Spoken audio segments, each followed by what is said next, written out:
Мама, машина у нас провалилась. Вот фильм «Титаник». Света нет, льет проливной дождь, мы стоим, плачем. Дрожь земли или чем опасна пустота? Карстовые провалы в Башкортостане ученые называют проблемой номер один. Уфа стоит на куске сыра. Представляете, сыр Маасдам с большими-большими дырками. Как Уфа лишилась нового трамплина из-за карстовых пустот? Земля верхняя уплыла и сложилась. Потянула с собой эстакаду. Пустить поезд под откос, разрушить дом или заставить людей срочно эвакуироваться? На что еще способны карстовые воронки? Ну что, как говорится, нашим чиновникам еще надо. Пройти над пропастью. Самая большая карстовая воронка на Южном Урале находится в Нуримановском районе. Потрясающе, ребята, смотрите, какой кайф. Вау.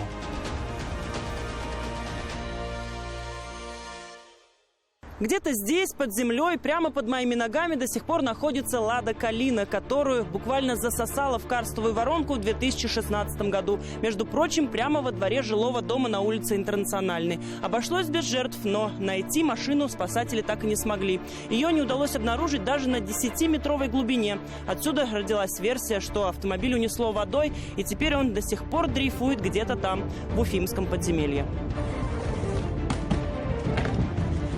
Последние минуты жизни отечественной легковушки впечатляют до сих пор. Эта история все еще на слуху у жителей Черниковки, ведь она в красках показала, чем грозят карстовые провалы.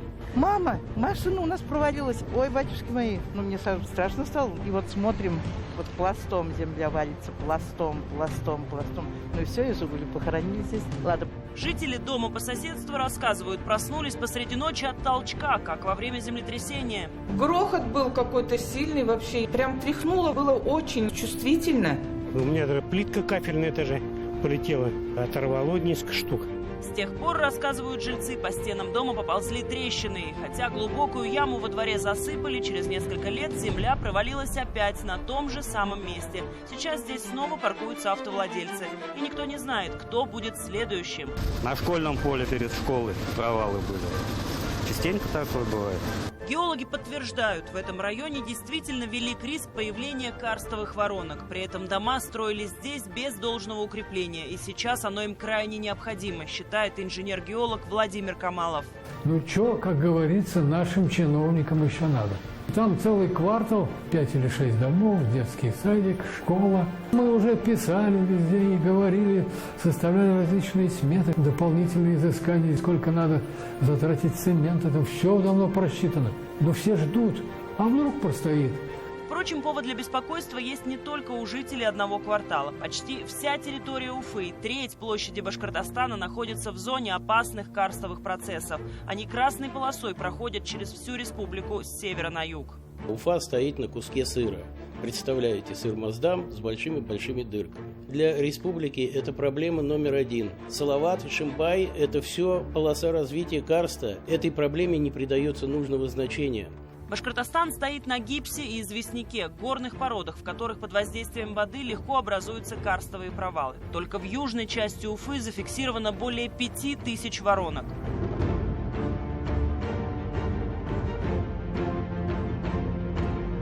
Вы видите вот эти вот такие синие точки, как оспины на теле наших гор. Это карстовые воронки. Уфа как раз и стоит вот на этих карстующихся гипсах, которые очень легко размываются различными водами, особенно агрессивными и движущимися. Изучение карста в республике началось примерно 150 лет назад. Вот уникальная фотография того периода – строительство железной дороги под Уфой, которая как раз и вскрыла проблему провалов. За моей спиной участок Куйбышевской железной дороги, который проходит вдоль улицы Зорги. Исторически эта территория получила название Уфимский косогор, и она по праву считается самой провалоопасной в Уфе. В здешних лесах, по наблюдениям геологов, можно насчитать более 300 карстовых воронок, некоторые из которых образовывались прямо под ЖД-путями, останавливая движение поездов. Отсюда, кстати, и название местной станции – Воронки. Сразу два провала одновременно случились здесь в 90-е годы под шпалами Четного пути. И это едва не стало причиной железнодорожной катастрофы. Но они образовались прямо под шпалами. Ну, смог поезд провалиться, да? Легко, но дело в том, что вот эта вот путеобследовательская станция, она своевременно это все выявила, ликвидировала. Было приостановлено движение где-то на 2 суток, а потом в течение нескольких недель скорость движения была снижена по Косогору до 15 км в час. То есть трамвай. Еще одно серьезное ЧП, связанное с карстом, произошло при возведении трамплина К-120 в Уфе. Он должен был стать одним из лучших в стране, но строители недооценили карстовые процессы на участке, и провал на площадке для приземления потащил за собой уже построенную эстакаду. В результате в 2016 году ее пришлось демонтировать.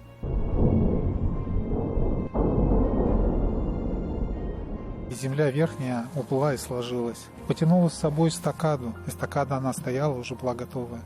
Печально, конечно, очень. Что такое гипс, можно своими глазами увидеть и даже потрогать на новой Уфимской набережной. Чтобы куски хрупкой породы невзначай не упали на случайных прохожих, мы видим, что их попытались укрепить специальной сеткой. Но очевидно, что не везде противокарстовые мероприятия оказались достаточными, потому что провал внушительных размеров образовался здесь же, прямо на проезжей части. Это, кстати, один из самых свежих уфимских провалов. Он случился минувшим летом, и строители быстро его ликвидировали. Сегодня по набережной ежедневно проезжают тысячи машин. Нагрузка выросла в связи с реконструкцией путепровода на проспекте Салавата Юлаева. Карст был, есть и будет. Он развивается, и провалы будут образовываться. Никуда от них не денешься. Другое дело, надо минимизировать вот это отрицательное воздействие на здание и сооружение. Размывать залежи гипса и известняка могут как природные источники, так и антропогенные. Горячие канализационные стоки значительно ускоряют этот процесс. На глубине образуется полость. В результате верхняя часть грунта не выдерживает и обрушивается, увлекая за собой все, что стоит на поверхности. Так это случилось, например, в 2007 году в деревне Ягодное Иглинского района. Воронка, что образовалась в нескольких метрах от жилого дома, утащила под землю сначала «Газель», а затем целый строительный вагончик. Вагончик его прям вот так закрутило, вовнутрь увело. Очень страшно. Там летело, падало, как «Титаник». Вот фильм «Титаник». Света нет, льет проливной дождь, мы стоим, плачем. Собака еще, помню, у нас была привязана, был ротвейлер, он под вагончиком жил. Он у нас чуть не повесился, его папа быстрее давай отцеплять. Местные жители боялись ночевать в своих домах, ведь поначалу провал расширялся и грозил новыми разрушениями. Такие опасения остаются до сих пор. Как не бояться жить вот в месте, где произошло стихийное бедствие? Хотя я знаю и видела случаи, что закапывают такие, власти как-то предпринимают, помогают людям. В нашем случае никакой помощи нет. Геологи детально изучили эту местность, пробурили скважину, провели топографическую съемку и выяснили, что вся эта территория склонна к образованию карстовых воронок. Более того, местами они соединяются и образуют так называемые карстовые поля и гигантские котловины, заполненные водой. Например, озеро Большое в центре деревни, с которым связана главная местная легенда. Бабушки нам рассказывали, что когда-то на холме стояла церковь. На утро люди просыпаются, вместо церкви огромное озеро, и посередине озера торчит крест.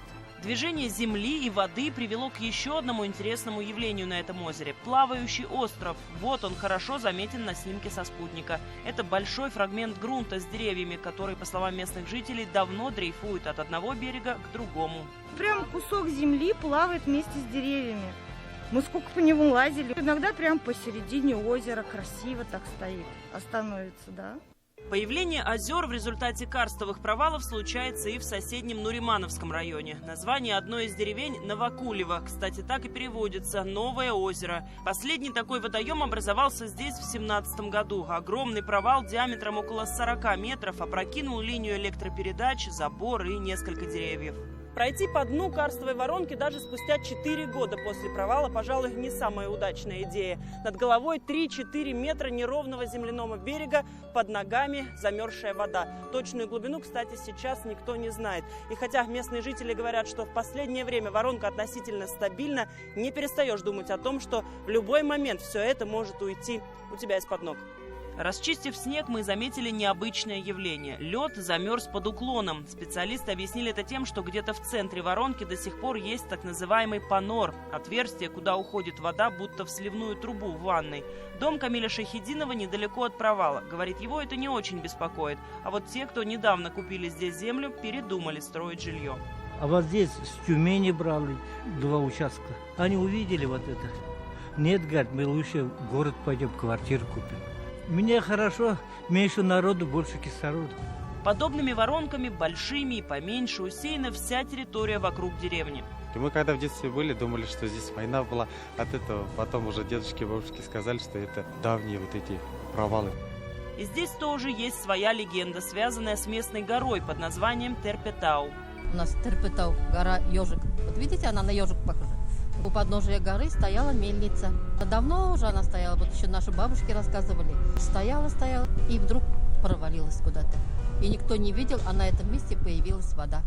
Нуримановский район известен еще одним карстовым провалом, крупнейшим на территории всего Южного Урала. И он поистине гигантский, настолько глубокий, что в него поместится 25-этажный дом. Человек на его фоне просто теряется. Провал известен как Октябрьский по названию спецпоселения, которое находилось неподалеку отсюда.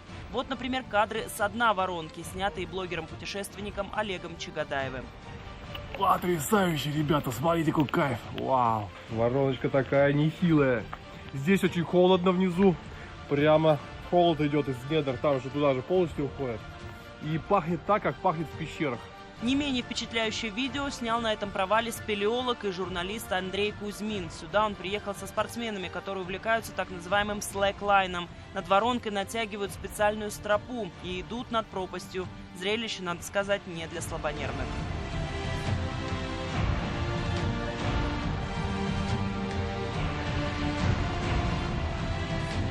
Мы там, можно сказать, его вторично открыли. То есть в 98 году мы проводили поисковую экспедицию, искали пещеры на Уфимском плато как раз таки. И вот у нас перед этим там в руки попал геологический отчет геолога Кудлая, если мне память не изменяет, 45 года. И там вот он был описан, этот провал, были его фотографии. Но у нас провалов подобного вот размера нету. Немногие знают, что озеро Солдатское в Уфе тоже образовалось в результате карстового провала. Правда, очень давно. А в ходе застройки окружающей территории уровень в нем несколько раз менялся, что едва не разрушило 5-этажку по улице Антонова.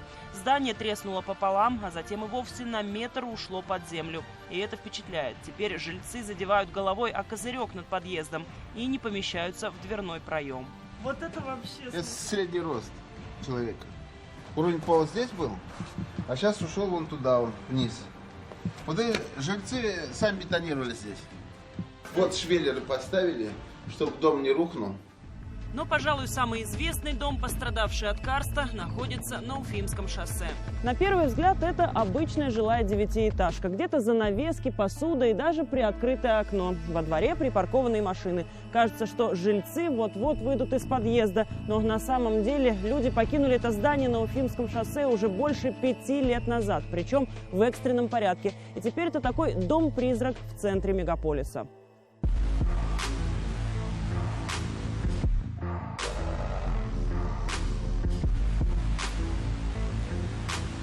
Жители эвакуировали после того, как половина здания дала критический крен почти в 20 градусов. Окна и двери перекосило, стены покрылись паутиной гигантских трещин, в которые легко помещается рука. Накануне эвакуации в одном из подъездов едва не рухнули лифт и лестничный марш.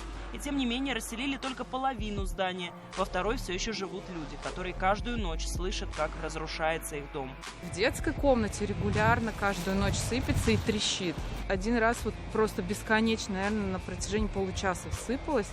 Этот дом, как и многие другие в Уфе, был построен без учета карстовых процессов. И подобное недопустимо, считают ученые. Геологи республики уже давно бьют тревогу и говорят о создании в Башкортостане специального центра, который занимался бы мониторингом опасных карстовых явлений. Это необходимо для строительства новых домов и наблюдения за уже существующими. Первый путь – это что? А пусть провалится, закопаем, подровняем, уберем, спишем. Ну, если убьет кого-то кто-то, отделаются гробовыми, вот так ведь.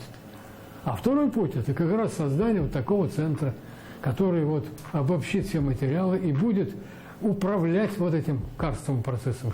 Остановить карст невозможно, говорят ученые. Медленно, но верно он всегда будет продолжать свою работу. Однако можно предсказать, где с большой долей вероятности случится очередной провал. И в связи с этим принять необходимые меры. Наблюдение за коварным процессом, уверены геологи, позволит избежать возможных трагедий в будущем.